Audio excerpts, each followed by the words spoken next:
اعوذ باللہ من الشیطان الرجیم بسم اللہ الرحمن الرحیم۔ سورہ اعراف کی 3 آیتیں پڑھ رہا ہوں۔ آیت نمبر 23، آیت نمبر 24، آیت نمبر 25۔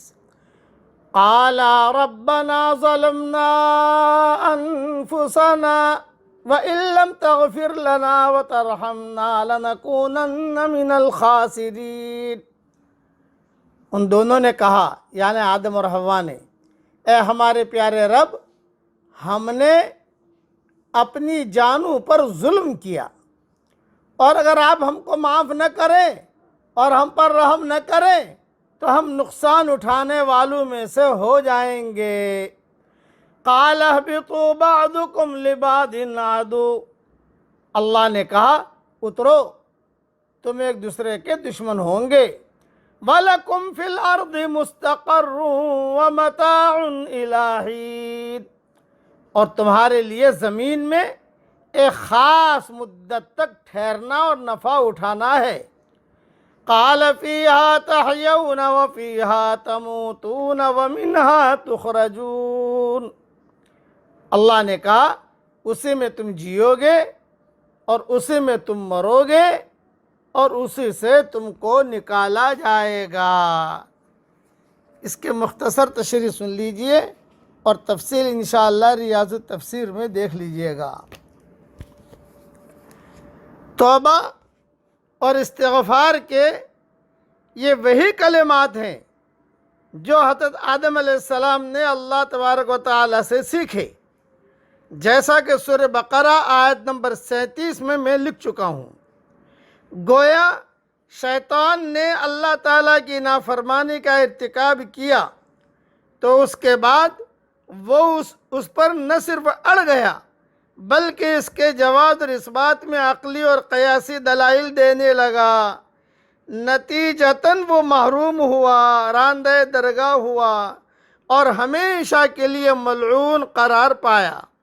اور حضرت آدم علیہ السلام نے اپنی غلطی پر ندامت اور پشیمانی کا اظہار اور بارگاہ الہی میں توبہ اور استغفار کا اہتمام کیا تو اللہ تعالیٰ کی رحمت اور مغفرت کے مستحق قرار پائے۔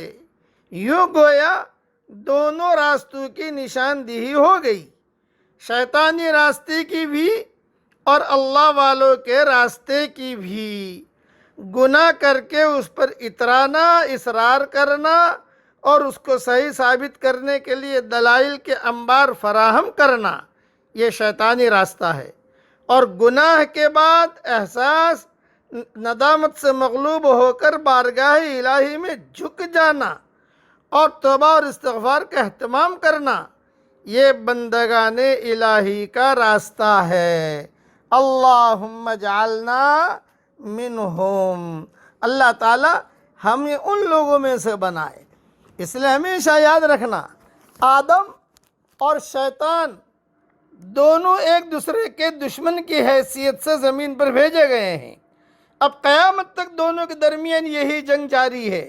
شیطان کی مسلسل کوشش یہ ہے کہ وہ انسان کو اپنے راستے پر لائے، اور جس طرح وہ خود خدا کی رحمت سے محروم ہوا ہے، انسان کو بھی خدا کی رحمت سے محروم کر دے۔ اس کے مقابلے میں انسان کو یہ کرنا ہے کہ وہ شیطان کے منصوبہ کو ناکام بنا دے، وہ شیطان کی پکار کو نظر انداز کر کے خدا کی پکار کی طرف دوڑے۔ آدم اور شیطان کی یہ جنگ عملاً انسانوں میں دو گروہ بن جانے کی صورت میں ظاہر ہوتی ہے۔ کچھ لوگ شیطان کی ترغیبات کا شکار ہو کر اس کی صف میں شامل ہو جاتے ہیں، اور کچھ لوگ خدا کی آواز پر لبیک کہہ کر یہ خطرہ مول لیتے ہیں کہ اگر شیطان کے تمام ساتھی اس کو بے عزت کرنے اور ناکام بنانے کے لیے ہر قسم کی تدبیریں کرنا شروع کر دیں، تو بھی وہ لوگ جو ہے شیطان کی بات کو نہیں مانتے، صرف اللہ کی بات کو مانتے ہیں۔ ہر دور میں یہ دیکھا گیا ہے کہ سچے حق پرست جو ہمیشہ کم تعداد میں ہوتے ہیں، لوگوں کی سخت ترین عداوتوں کا شکار رہتے ہیں۔ اس کی وجہ یہی شیطان کی دشمنانہ کارروائیاں ہیں۔ وہ لوگوں کو سچے حق پرست آدمی کے خلاف بھڑکاتا ہے، وہ مختلف طریقے سے لوگوں کے دل میں اس کے خلاف نفرت کی آگ بھرتا ہے۔ چنانچہ وہ شیطان کا اعلی کار بن کر ایسے آدمی کو ستانا شروع کر دیتے ہیں۔ شیطان کا اصل جرم عدم اعتراف تھا۔ شیطان کی یہ کوشش ہوتی ہے کہ ہر آدمی کے اندر یہی عدم اعتراف کا مزاج پیدا کر دے۔ وہ چھوٹے کو بھڑکاتا ہے کہ وہ اپنے بڑے کا لحاظ نہ کرے۔ معاملات کے دوران جب ایک شخص کے ذمے دوسرے کا کوئی حق آتا ہے تو وہ اس کو سکھاتا ہے کہ وہ حقدار کو حق ادا نہ کرے۔ کوئی خدا کا بندہ سچائی کا پیغام لے کر اٹھتا ہے تو لوگوں کے دل میں طرح طرح کی شبہات ڈال کر انہیں آمادہ کرتا ہے کہ وہ اس کی بات نہ مانیں۔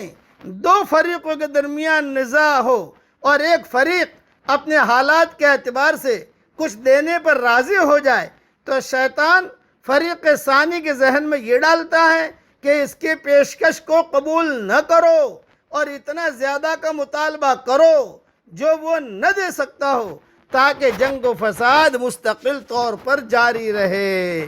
اس طرح شیطان کے بہکاووں سے ہر جگہ لوگوں کے درمیان دشمنیاں جاری رہتی ہیں۔ انسانوں میں دو گروہ بن جاتے ہیں اور ان میں ایسا ٹکراؤ شروع ہوتا ہے جو کبھی بھی ختم نہیں ہوتا۔ اللہ تعالی ہم سب کی حفاظت فرمائے، آمین۔ وآخر دعوانا ان الحمدللہ رب العالمین۔